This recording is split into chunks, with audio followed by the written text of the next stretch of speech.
कल्कि तू कहाँ है? General Bakshi, this is such a mysterious and fascinating topic, and it was always very, very, very fascinating to me. I went from ashram to ashram. I read a lot of ancient wisdom, religious books. I even tried to understand how the Indian gurus were trying to contextualize it differently. And telling me there's somebody on a horse with a sword in his hand is going to come. Yeah, white horse. And I couldn't believe that that would happen. ऐसे कैसे हो सकता है? We are in 2018. Nobody's going to come on a riding a horse, on a chariot with a sword. So there was something missing. I even trekked up a hill. I went to a cave, and there was this 98-year-old monk who I asked the same question. Well, I didn't get the answer, but I did get his attention after that, because he was like, okay, so I don't meet many young people who come looking for Kalki. Yes. So, General Bakshi, you have really contextualized it so well. And I couldn't find this answer till I became a meditator myself. And I got this inspiration of who Kalki is from the divine itself. Now, how that happened, obviously, we will dwell into the conversation few minutes from now. But what's interesting is that Kalki is nobody else but this universal consciousness, this genetically supreme human being, the inspiration, someone who lives. And you have written something very beautiful. I want to read this. सर्वप्रथम समय के तीर की दिशा विपरीत हो जाती है। अब हम अपने भूतकाल से नहीं अपितु अपने भविष्य से प्रेरणा पाने लगते हैं। कालाग्नि के उदय से फलस्वरूप हमारे चेतन धरातल पर उन वैदिक तृतस्य धाराओं, उन मधु या सोम धाराओं का उद्गम होता है। This really tells you what Kalki is, And General Bakshi, what this book also did for me personally was, it's helping me break a taboo that people actually think that when you are unhappy, you turn to God. When you are unhappy, you go to an ashram. But you also are talking about Vanaspatiye Nama, which is the first thing, which is the first charan, the first step towards reading this Kalki consciousness into you. So I have been trying to tell people that, you know what, there's nothing wrong in my life. When I went looking for this Kalki consciousness, I was not looking for a cure to my life, but I was looking for an inspiration. And I want you to talk about this little bit from here. Thank you for contextualizing it so well, Rachna. I would like to just tell you about a theory called morphic resonance. This was done by Rupert Sheldrake, and it is one of the path-breaking theories of the 20th century. He says, we have a fertilized egg in the womb, and it becomes two, it starts differentiating, and then within the first 6 weeks, we have a little grown, jisko bolte hain, with organ-specific zones. It's not like that the brain comes first and then gives a command, and then the eyes, nose, lips, ears, heart, kidney, lungs, etc. come. They're already there, complete morphogenetic zones. And so much so that if you transplant the eye lens, region onto the belly, that salamander embryo will come with a belly with the eye lens on the belly. So these are morphogenetic zones. And what happens is, there is a kind of a fast forward from reptile to mammal to man. You see that stages in the growth of the fetus. Yes. And in the first 2-3 years of life, what do you see? He starts crawling on his belly like a reptile, then he's on all fours, then he's on two, and then, so you have a fast forward. The whole of evolution, as per the morphic resonance theory, comes from the past. All that has learnt knowledge, which is there in the information sphere, in the morphogenetic field of the species, when that fetus is developing, it guides its evolution to a full-formed human being. The inspiration comes from the past. The whole theory of Kal-Agni, the fire, the energy of time. The Vedas don't speak of the Kundalini. The Tantras talk of the Kundalini. Yes. The Vedas talk of the Kal-Agni, the fire, the energy of time, which having made you in that fast-forward burst, which sort of made you from the fetus into a full-fledged human being, right? It goes dormant. And when you still time, when you meditate, you lose all sense of time. You are liberated from the linear flow, relentless flow of time from the past to the present into a future that you do not know. And suddenly, when that Kalagni rises, there is a reversal of the arrow of time, which even modern physics has proven, that time can flow not only in one direction that we know, past, present, future, but even the future can step back, just like when the womb is developing, the fetus is developing, the past step forwards to guide the present. In this case, the arrow of time is reversed, the future potentials come back to guide the present.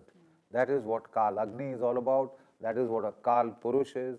Nara to Narayana. Absolutely. From Khar to Nar and Nar to Narayan, from animal to man, from man to God. So each one of us have this potential to be the Kalki. Absolutely. Right? Absolutely. And all these people who actually have taken birth time to time, for example, if I have to speak about Swami Pranavanand Saraswati ji, your revered Guru ji, so he was one of them, right? But since these are the people who actually at this time when Mother Earth is going through this transformation and evolution of next era, they sort of helped to bring this knowledge back, to induct us back into this technique of meditation, and so all of us could manifest that potential faster and more. So right at that moment, at some point it was limited to a rishi or a guru or somebody, but now suddenly everyone started doing this yoga and meditation has come back, because science, exactly, and science is proving it. There are MRI scans that people see, there is suddenly a change in the grey matter in your brain if you meditate for 20 minutes. So what the book is telling me is that there is this all prevailing consciousness, this all prevailing knowledge of the past, present and future in the ether, somewhere in the sky, in the blues, in the heavens. That's what we call it, Akash. And when we become that conductor of that, when we are meditating, when we are still in time, when our senses are shut down, we become that conductor, just like that copper rod. When there is lightning, it gets the electricity down. So we bring those inspirations down, and then those inspirations somehow, some people are able to articulate them, and they become innovations. In science, in maths, in arts, in literature, then you have Einstein, and then you have Zuckerberg. So this Soma that you are talking about and Agni that you are talking about, could you please contextualize and connect these dots of this Agni and Soma and this consciousness for our audience? Just like the yin and yang theory of the Chinese, he said the entire universe is composed of two paradoxically opposite energies, the energy of Agni and that of Soma.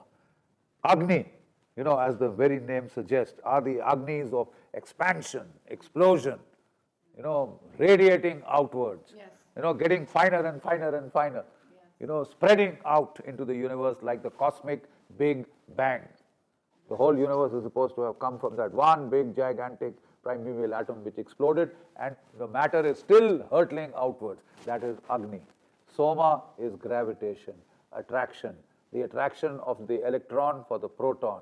It can pull itself there. And the black hole is what? A cosmic crunch. The universe oscillates between the Big Bang and the cosmic crunch. Yes. When the forces of Agni prevail, you keep expanding. Yes. When the forces of gravitation start taking over, then you come back into that cosmic crunch. The forces of Soma are also the forces of love. What binds us across the aeons? 30, 40, 50 years down the line, if the mother's child is lost and if she sees him somewhere, what binds the two across time is love, Soma. That is the attraction principle, the gravitational principle, and everything in the universe is a balance of Agni and Soma. So when we look at the evolution of mankind that you also have mentioned, and we will touch that, we are saying that through the evolution of mankind, he discovered fire. Right, that's right. And that discovery led to many societal, many cultural changes, right, and which led us to 2018 and this fourth industrial revolution. That's right. So the fifth industrial revolution, the sixth and the seventh and whatever is going to come, yes, is manifesting through internet, right? That's right. So we have optimization and technology and artificial intelligence and all of this that's happening, maybe telepathy at some point. And we also have people like Elon Musk who are trying to go to Mars, and he's building rockets, all of that. So when we see this evolution, see, one is of course, I was looking at the past like you said, and then I was getting inspired. But here I am actually looking at the future, and then I'm trying to bring. So Elon Musk is actually a great example of that, right? He says there's a world of possibilities, and there is a possibility that I can go on another planet. Right. Isn't that Kalki consciousness? There is the quantum soup of probabilities. Out of that come the possibilities, and out of that possibilities, one actualizes. Yes. The moment you choose one, there is a quantum collapse of all the other probabilities that could have happened. Yeah. And there are so many theories, parallel universe theory and the other. But coming to the Vedic context, the Vedas said there is that information sphere. And there are those inspirations, the divine inspirations, the creative concepts which are there, right? When you meditate, you resonate at a particular frequency which matches that. Then those inspirations descend on your mind as, non-personal. They are not of your origin, but you brought, like you said, like a copper conducting rod. Yes. You brought that electricity from the atmosphere and into yourself. From the Akasha, you charge yourself. You have now actualized that concept which was there in the information sphere, morphogenetic space. Now we have the equivalent in the internet. It's all there, the World Wide Net, yes. The cloud. Yes. It is there in the cloud. You brought that information down with the click of a mouse, yes. Right? So the rishis, all the entire Vedas, all the entire inspired literature was received. It is said to be aparushaya. Aparushaya means not composed by man. Idan namam, it is not mine, it's come from ego alien. And people call it channeling. It is channeling, absolutely, automatic writing. You just put pen to paper and you try and connect. Yes. And that somebody almost gives you a dictation. Yes. You see, and what they are saying is this kind of rhythmic speech. It expresses itself in poetry. It expresses itself in poetic rhythms with meter, rhyme, alliterations, all this. It comes like that. It has come in all ages. It's come in the time of the Vedas, in that Sanskrit poetry of exquisite, beauty, perfection. And it is ego alien. The man who got it down said, look, I didn't make it. I've received it fully formed. Heisenberg received that inspiration fully formed, Yes, yes, even the mathematician, the one, right. The Indian mathematician, Ramanujan, when he went to London, they would ask him, how do you get this? How do you know this? And he would say, I don't know. I don't know. I just can't explain. Then I was reading the biography of Tesla, right? And he says that, there were times when he would just close himself in a dark room for about half an hour, 1 hour, and come out and be full of new ideas. And people would call him the idea man. So anybody who wanted ideas, they would tell him just go in the dark room and come out. And this is crazy, because when we talk about India, and when we talk about the younger generation, maybe someone like me and maybe people who are younger than me. There's this, of course, your generation which has read the Vedas and has understood the same context in a very different way. They say we are looking for God, we want moksha, but they hardly can contextualize what moksha is. I just want moksha. What is that? We don't know. I want to go to heaven. All of that. But then there is this one generation which is maybe me, and then a generation below. They don't understand a lot of it. But then the same generation sitting somewhere else in West understands this so amazingly. And that's what inspired me. When Mark Zuckerberg came to India and he was sitting on a Facebook town hall with the Prime Minister Modi, he said that, well, Indians are undervaluing their own spiritual heritage. Absolutely. And the essence and all the magic and the miracle that it has. I didn't understand what he was trying to say, but I said, since he's saying, there must be some truth to it. That is credibility. Yes. I consider him smart, right? Yes. I think everybody considers Mark Zuckerberg smart. So I tried to Google and I did this huge research. Where did he go? And then I came across a couple of ashrams where I went. But genuinely, was I really looking for God? No, I was just looking for that inspiration. that became his inspiration. Because he said, I was about to sell Facebook, and Steve Jobs said, no, go to this ashram, find your inspiration back, join the dots of the future and the past and the present and all of that. So it's like, okay, let me see what happens. And in that pursuit, I think it took me almost about an year to understand. When I went there, so this Vanaspati Nama that you say in the book is how the kind of peace that I found, because that whole atmosphere was like that. It was very conducive for me. First and foremost, there was silence, you know. Secondly, the whole atmosphere is trying to actually make it warmer for me to maybe close my eyes and not feel afraid, because it's very, it's scary to close your eyes. And then really see what happens, and experimenting and getting there. So your book, you have also touched on these really nice things. Vanaspati Pradhan. The second, the second is Madhu Vidya.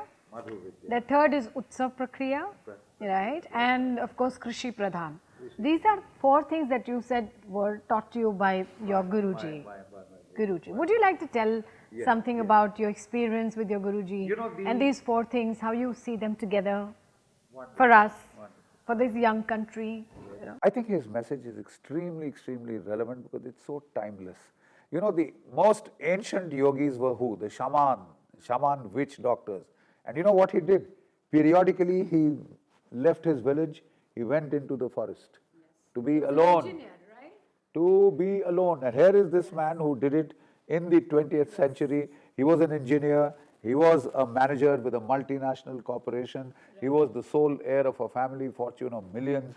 At the age of 27, he chucked everything and he went to a deep, deep forest in Maharashtra, in the triangle of the Ajanta, Ellora, Pittalkhora caves, Buddhist centers of meditation. What a place for meditation that is. He went there, built a grass-roofed hut, spent 12 years in deep, deep, deep meditation. When you take a retreat into the forest, you first go into the silence. You silence the language component of your mind. Yes. Look, even if you are not talking with someone, there is an inner dialogue 24/7 that never shuts off. So when you go into the forest, firstly, the very external environment, Vanaspatayaha Shanti, one of his first things was take retreats into forest. The peace will come to us from the plants. Tranquility will come to us from the trees. Just be in that natural surrounding. Get out of this silicon intelligence. Go back to the hydrocarbon intelligence of photosynthesis, right? And you will get the peace from the plants. And actually, I mean, this is my personal experience, that when you go there, your mind slows down. Yes. And then you get, as he described it, first you start getting a feeling of peace, sukha, contentment. I am very happy where I am, and then that happiness deepens. Then you get spells of bliss, you get spells of euphoria, poetic outbursts, creative outbursts. You see a sunrise, you see a sunset, and my God, you go lyrical, you write poetry, what have you. And then as you go forward on this, even the ancient shamans experienced ecstasy, ananda, and what is your final goal? Sat Chit Anand. Yes. Truth, consciousness, ecstasy. Yes. You see, that's how you go. And when you get there, you get a great expansion of the point that is the I. It melts into the boundaries, melt, and you melt with the whole universe. Aham Brahmasmi experience. You see, that is the experience. So all that starts from silence. Yes. And where do you get the silence? Not in a metropolis. What do you have to tell people who actually contest when I say Aham Brahma, right? Yeah. So they contest, you are comparing yourself with God. Right. You've gone mad. But there is actually no God. We all are gods, right? How would you explain that to people? I would explain that to people by saying you are not an island in this universal sea of Brahman. Yeah.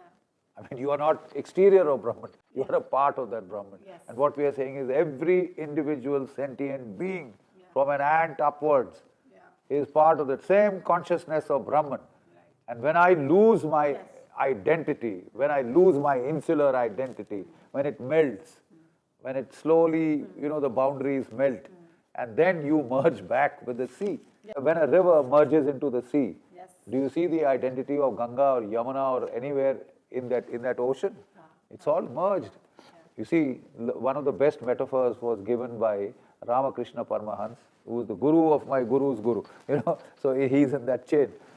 He said, a doll, एक नमक की गुड़िया, समुद्र की गहराई नापने के लिए समुद्र में कूद गई. A doll made of salt jumped into the ocean with that arrogance ki I will measure, plumb the depths of the ocean. So what do you think happened to that doll? There was no doll. There is no doll. So, for you to have the arrogance, I tell this to the young people that I am separate from the cosmos. Yes. I am Brahman. Yes. Well, it's an illusion. If you just silence your mind, you will find you will go deeper and deeper and deeper into your mind. So, and it is like the spokes of a wheel. At the circumference, you and I may be separated. Deep down, we are one. At the nave of where all the spokes of the wheel unite, well, there is Brahman. Yes. All of us, the collective unconscious, in Jungian terms, that is Brahman. Yes. And we are all connected. We feel ourselves as separate islands, and we suffer because we have that much of separation. I'm separate from the cosmos. It is terrifying, you see. But if you let yourself go, if you silence your mind, if you silence the language component of your mind, you will go deeper and deeper into greater and greater levels of connectivity which you are trying to reach by the internet today. You see, what is internet doing? Increasing your connectivity. We are saying cosmic connectivity, the wisdom of honey. Yes. You see, honey is a metaphor for connectivity. Yes. Honey is a metaphor for, I mean, yes. You are sweet, yes. So, exactly. So I don't find you hostile, I don't find you threatening. Yes. You are like honey, I mean, you are sweet, so therefore it is that wisdom of sweetness so and connectivity. The Siddhanta of Madhu Vidya is based on truth and love. And love. And, you see, very interesting concept. The Charles Darwinian concept of evolution is, the strong eat the weak, devil take the weak perish, the strong survive, and it is a fierce struggle for competition, for survival, for existence. All nature is red in tooth and claw, it's bloody. I mean, they're just killing and eating the weak. That is the Western concept. You know what the Indian concept is? This earth is madhu, beneficial to all her creatures. All the creatures are madhu to this earth.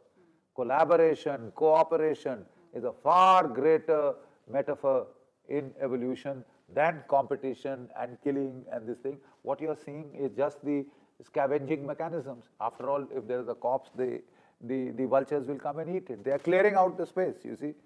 And the tiger is keeping a check on the deer population so that the grass is not destroyed.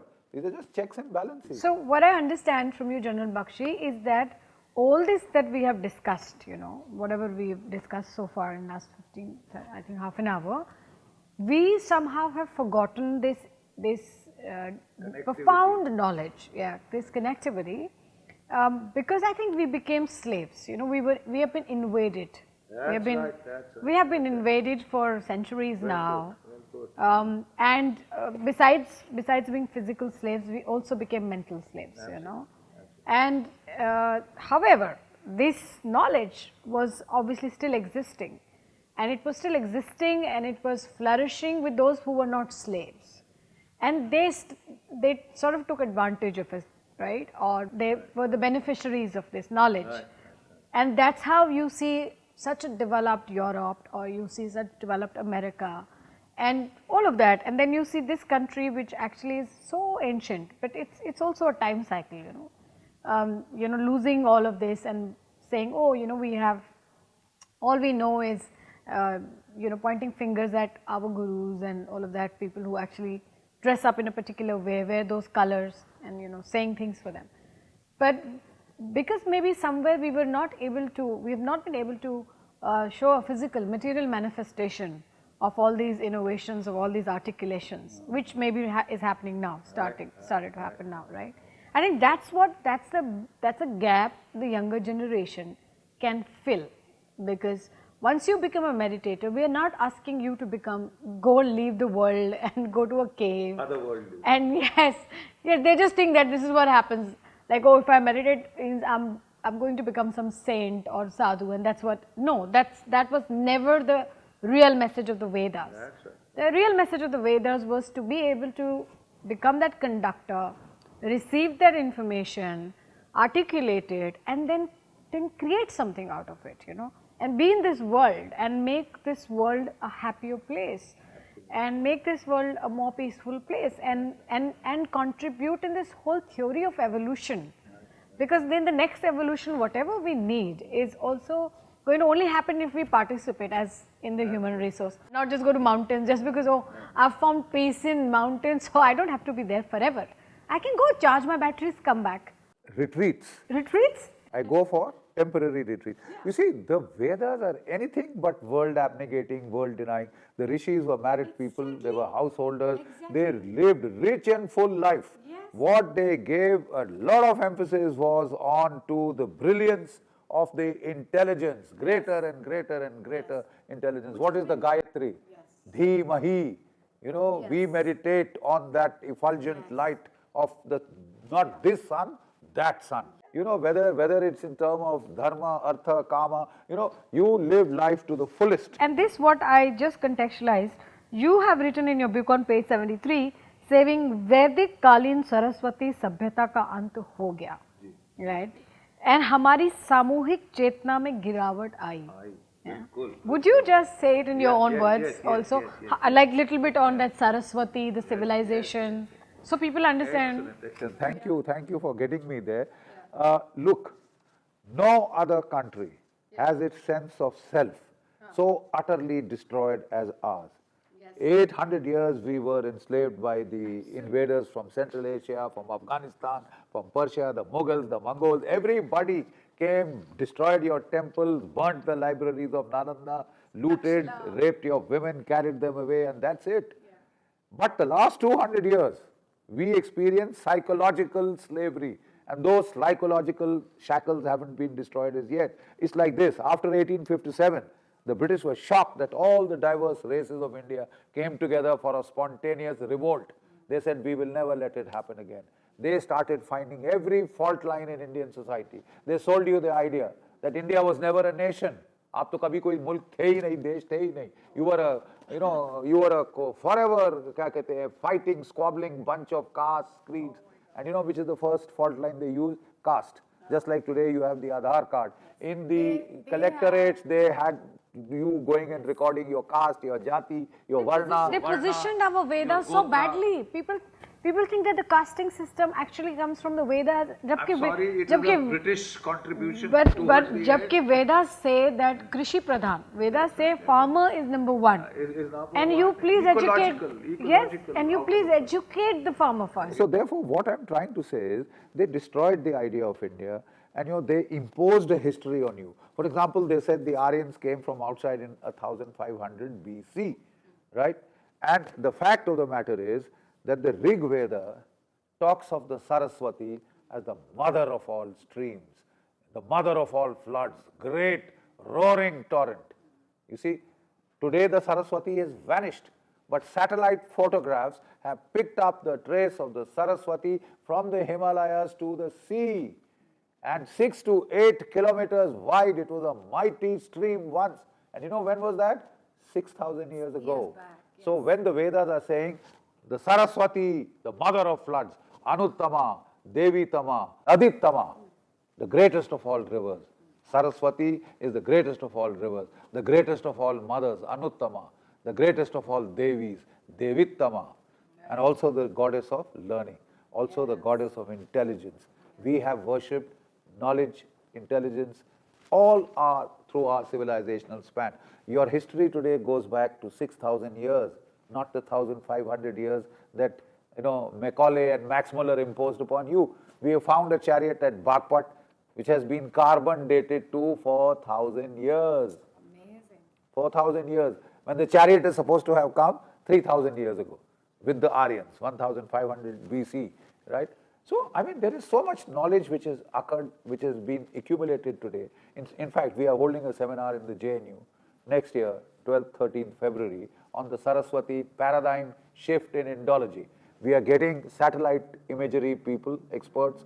We are getting geological experts. We are getting archaeological experts. We are getting linguistics who have studied the commonality in the languages between India and Southern Europe and Turkey, etc., etc.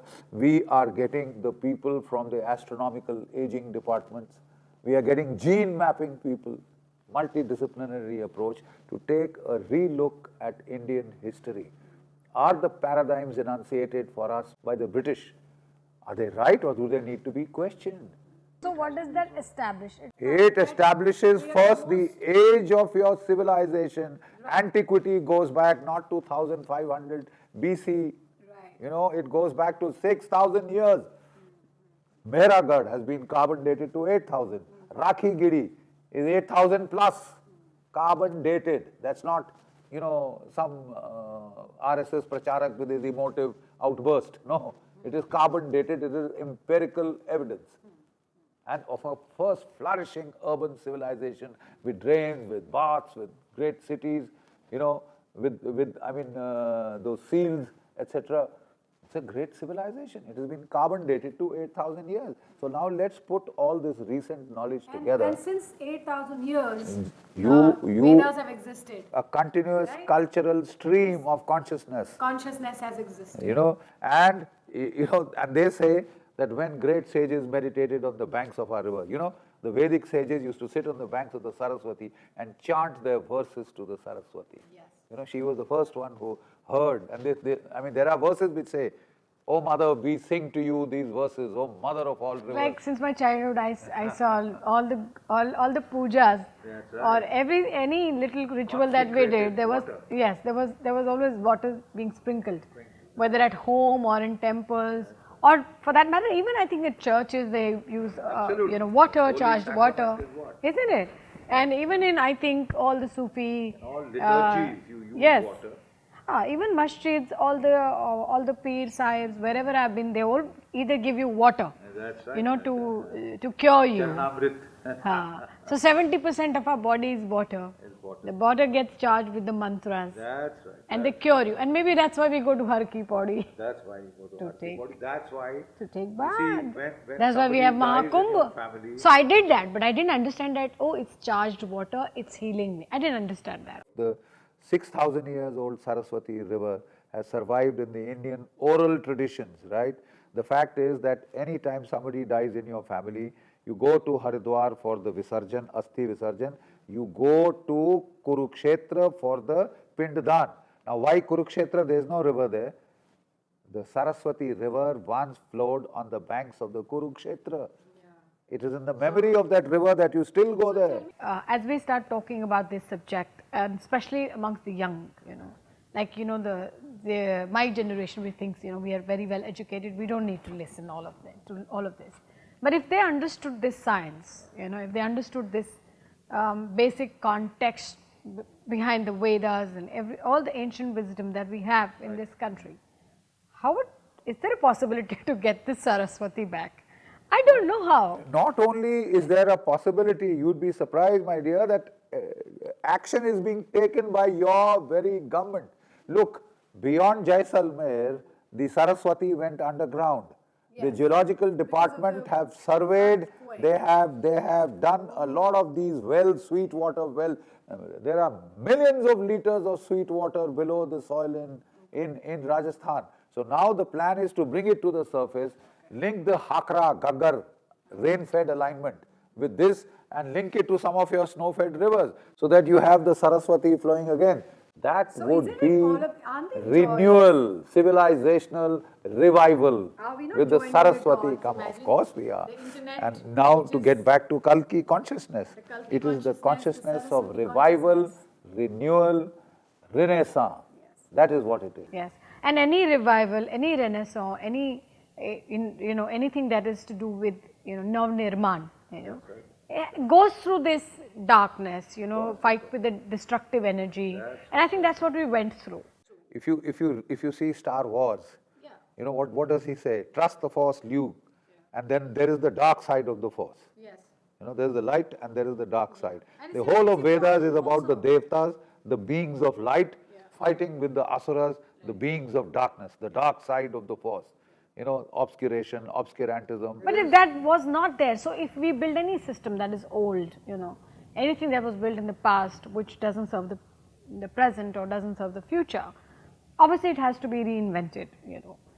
That reinvention needs some kind of destruction. You are playing with Creative some destruction. parts, creative destruction. Peter, creative destruction. Yes. So exactly, so that means that dark energy is also equally important. It's serving a function. Yes, It is removing the slate, it is cleaning up the slate. yes.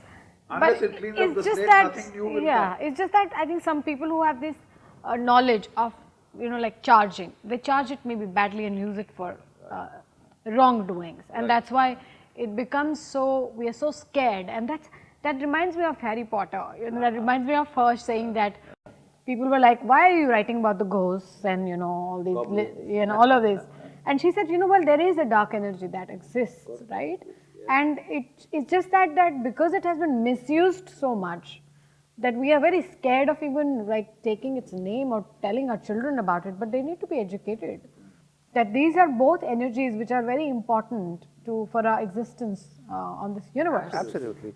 A lot of the Vedic verses, you will find that the forces of light are in war, combat with the forces of darkness. You know, and they call them Vritra. Indra is called Vritrahan, the killers of the Vritras. Who are the Vritras? The tearers, those that tear you up, the wolves, the saber-toothed tiger. You know, imagine early man. I mean, he had no hair on his skin. His skin was so, I mean, you know, vulnerable. He had no claws, he had no fangs. How did he fight and survive these saber-toothed tigers? Because one, he invented the fire, I mean, he got the fire. Then he started using weapons, stones, etc. And then, you know, from there he has come up, you know. So one of the dark energies they had to fight to survive was these Vritras. You know, then they call them, you know, Ahi, Asuras, you know, the forces of darkness. And, you know, one of the very curiously, the Saraswati, 1900 BC, there was a tectonic earth plate shift and the whole of the Shivalik area arose. And the Saraswati, which was being fed by the Yamuna and the Satluj, used to join the Saraswati river. So when the Shivalik area arose, the Yamuna was captured by the Ganga system and the Satluj was captured by the Indus system. The ice melt waters dried out.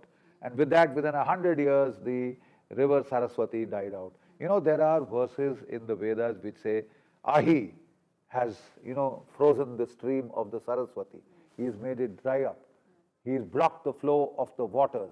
So Indra will now go with his thunderbolt and kill Ahi and force him to release the waters. What it also makes me think sometimes is all these verses that you know, all the poetry and the verses from the Vedas, I think this was just our way of conveying this knowledge to the world. You know, we are as Indians, as a old civilization, the Bharati Sabhyata, I think was all about, जैसे आपने, when we were just having this conversation off camera about the evolution of mankind, the Matsya avatar, to all of that. All this, the Krishna avatar, the Rama avatar, all of these mythological stories, it was our way of actually telling them the futuristic evolution or the need. You know, this is how a Rama would come. Wasn't all of this predicted, written, You see, J.B.S. and Haldane, explained? J.B.S. Haldane, the great evolutionist, he said the Dasha Avatara theory, the Dasha Avatara mythology, is actually, if you see it, evolutionary progression. Life started as the great white whale, the fish. It is a creature in the sea. Life started in the sea. Then it came. Then it came to the land, and you had the tortoise. You know, the Kurma avatar, the tortoise, the amphibian that moves from the sea to the land is the next stage in evolution. And then comes the mammal, the four-footed mammal. You know, the Varaha avatar is the third stage of evolution. The Varaha avatar is the third stage of evolution. And then you come to the humanoid stage, 4 feet, you know, short Ramapithekaras, you know, the Vaman avatar. You know, it's a short-sized humanoid, right? And with the Parshuram avatar, you come to the full human form. You know, the 6th avatar. And the 7th is Rama, the exemplar of human relations, the great king, the exemplar, the ideal brother. You know, some would, the ideal son. Some would question the ideal husband part. Yes, I would. But the fact is, he was an exemplar of social values. The next is Krishna. The Charisma. diplomat. Charisma. Look at that charisma. Even till this date. Meera in the 16th century is, lost in her love for Krishna. Look at the charisma of that being coming down from the centuries. He was the first democrat. You see, he's just like the French Revolution started democracy. Democracy came to us in the times of Krishna. He was elected. He was not born. He was elected as the Gopa, the head of the Gopas. So he was the first democrat. He was a great statesman. He was a great diplomat. He was a great warrior. He was a great strategist. He was a great poet. He's a great philosopher. I don't have to accept this as Krishna as God, So a lot of young people, like, what is this? God, Krishna consciousness. मतलब कि मुझे भगवान के पास जाना है, I have to just go and do Aarti. Let me give you a little अब विष्णु नहीं, फिर कई लोग सोचेंगे अच्छा पहले कृष्णा, मैं कृष्णा को की भक्त हूँ, अब मुझे विष्णु की करनी पड़ रही है, अब मुझे शिव जी के पास जाना पड़ रहा है. So what we are saying basically is, we are talking, we are contextualizing consciousness. We are contextualizing a set of belief system, values, principles, the way you will be as a human being in that particular era. The perfect human being, the way who will actually take us onto this, usher onto this next era, what is going to prevail on Mother Earth. So when we are talking about like global warming, terrorism, all of that, you are very familiar with some of that. That's right. We will not go there today. You talk about it a lot otherwise on television. So when we are talking, so the need of the hour is peace, right? The need of the hour is all of us collectively coming together as nations and saying, we want to eradicate terrorism. We want to harness the Vasudhaiva one family. Yes, and we want to actually be able to harness our energy because we've exploited it enough, right? Do I not have to be like that Kalki? I have to be like this Kalki. That's right. Who can put this together, right? You see, in my beginning is my end, right? We are a very ecological civilization. We have very symbiotic relationships with the earth. We are not out there for its use value. For us, the whole of nature is conscious, right? For Indians, Indic religions, there's a great respect for everything that is sentient, trees, plants, everything. The Gaia is one great household. The word for ecology, comes from the Greek word okios, which is household. The whole of the earth is a great household. It's so symbiotic, relationships of dependence, which is what all your Madhu Vidya is all about. Your ancient, Indian civilization was in such deep communion with nature, in such harmony with nature. They were not destroying nature wholesale by deforestation and, then getting the Kerala floods onto your head as a retribution. But they lived in harmony with nature. Today we have to get back to that harmony. And that is the Kalki consciousness that you are talking about, that, which will destroy the Kali Yuga, the Iron Age, the Industrial Age, and unleash a more ecological consciousness of harmony with nature, of cooperation, of symbiotic relationships, and not destruction of nature. You see, unless we get to that paradigm shift in our consciousness is what the Kalki consciousness is all about. Back to nature, back to the green household. What made you choose this particular title? Tell me that now. Because what I see surging around us today in India is a great consciousness of civilizational renewal. And it was my take that this renewal, as part of our avatars, theology, is that yada yada hi dharmasya glanir bhavati bharata, whenever there is a great decline or a challenge from the environment, we have the rise of great beings, the so-called avatars. It is my take, and it was my guru's take, that the Kalki consciousness is not confined to any particular individual. The fact that you, as a young person, are showing so much interest in who is Kalki, what is Kalki, what is this Kalki consciousness? It is the consciousness of civilizational renewal, revival. It's not just in you or me. It's all prevailing. Yes. It's all over. Anybody can get charged with it. Anybody can get charged with it, and you can feel it. That there is koi karvat badal rahi hai in the soul of this country, in the collective consciousness of this country. There is a sense of renewal, revival. And we are, there is the talk of, kyun nahi, why can't India be such a great country? Suddenly people have found voice. they have found. on subjects that were never discussed, never. Discussed earlier, and a pride in their Indianness, in their Indian origins. You know, rather than everything Deshi is inferior, everything Vilayati is very good. You know, we look towards London, we look towards Harvard, we look towards Massachusetts, we look towards Caltech, you know. Now we are saying, okay, we can do it better. We can do it better. I look around Gurgaon. And this beautiful hotel, Roseate, I must tell you that they let go of all the brands because they want to create an Indian brand. So that's why Roseate Hotels. It's amazing. Why not? Why not Indian brand? Have you seen Ramdev and his Vajrakanti, Vajradanti toothpaste has knocked the bottom out of Colgate and the others? I use it every morning. You use it every morning, I use it every morning because there is that civilizational sense of renewal, revival, renaissance, you see, which is not confined to you and me.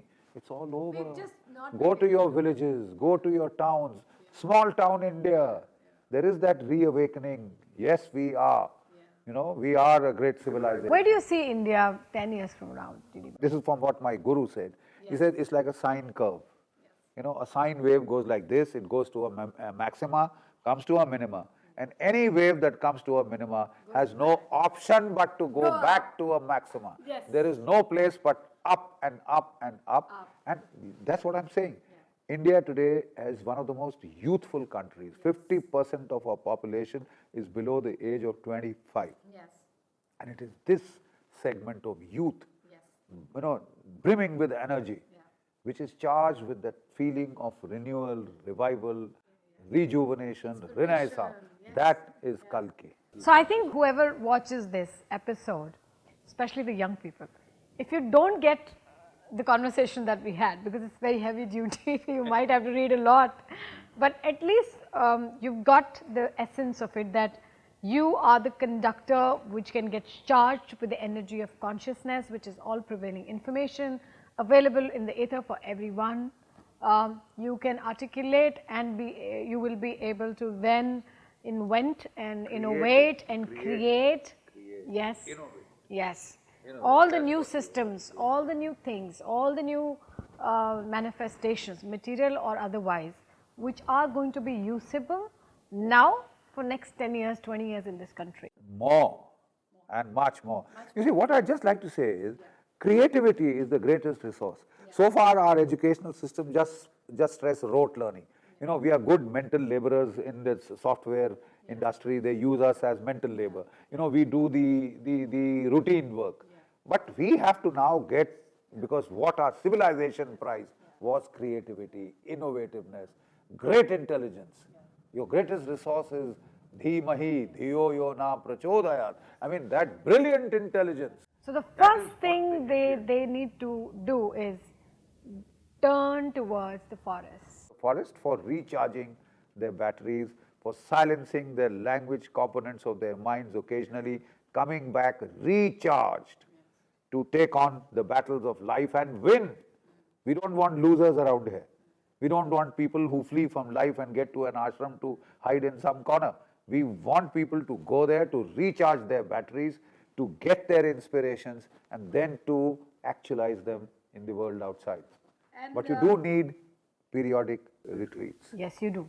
I agree with you. I go every quarter. The brilliant show. Thank you. And from all the poems that you have written, I think we should end this episode by the one that I chose. This one that I really loved is called Asatya se Satya. हम असत्य से मुक्त होकर सत्य को जा रहे हैं. So beautiful. हम मृत्यु से मुक्त होकर अमृत तत्व पा रहे हैं. हम अज्ञान के अंधकार से मुक्त होकर ज्योति की ओर जा रहे हैं. This is moksha. Tamaso ma jyotirgamaya. Asato ma satgamaya. Mrito ma amritam gamaya. Let me go from darkness to light, from death to immortality, from untruth to truth. That is what is symbolized here. And I want you to read one of your favorites. One of my favorites is about, you know, the ecstasy that you experience if you go deep, deep, deep within. आनंद राग की धुन धूप की किरणों की चंचलाहट से बनी है. ये धुन अनाहत से बनी है. अनाहत, you see, all sound is produced by striking. The sound that comes without striking is the Om, Anahat sound. आनंद राग की धुन धूप की किरणों की चंचलाहट से बनी है, ये धुन अनाहत से बनी है. आनंद राग की धुन फूलों की मुस्काहट से बनी है, बच्चों की खिलखिलाहट से बनी है, ये धुन अनाहत से बनी है. Wow, Charan Bakshi, that was so nice. All those seeking the Kalki consciousness of Kalki consciousness of renewal, civilizational revival, rejuvenation, renaissance. This is the book to go for.